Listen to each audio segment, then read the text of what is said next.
सीमा में फिर से सांस जग जाई।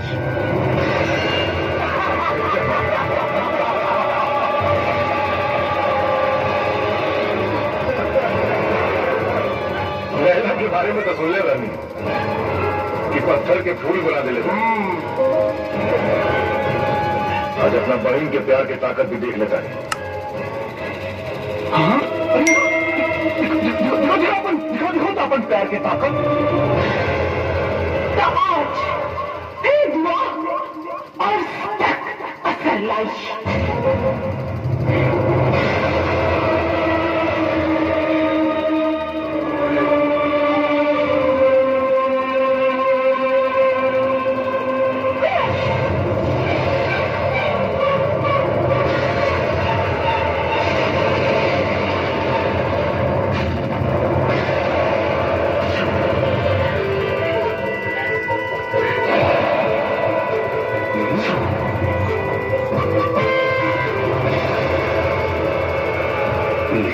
जिंदा कैसे हो गई?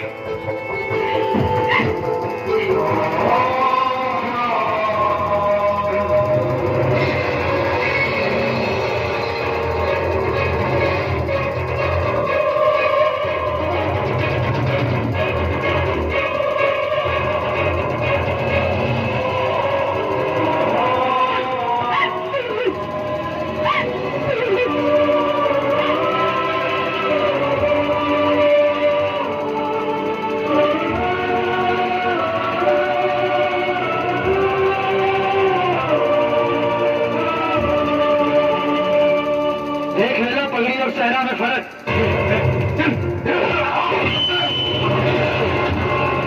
दूध मंदा खीर दे, भाई मंदा तो खीर दे। भाई की मजबूरी ना रही ना, मोहब्बत और शादी की सहरा के सपना के साथ साथ 27 फीट जमीन के भीतर कहाँ चले रहते हैं। गंगा की गहराई 2 फीट बढ़ा दी है भैया। कांसे की बहन और बहन के आरती के एक साथ दफनावे में आसानी रही। चाहती तो कबले भगा के लेके चले थी।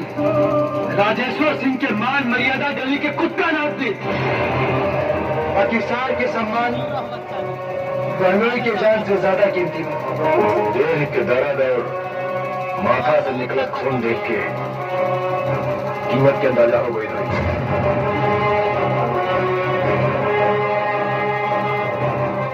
दिन तारीख अपने के तय करी, गोली बारात लेके हम आई।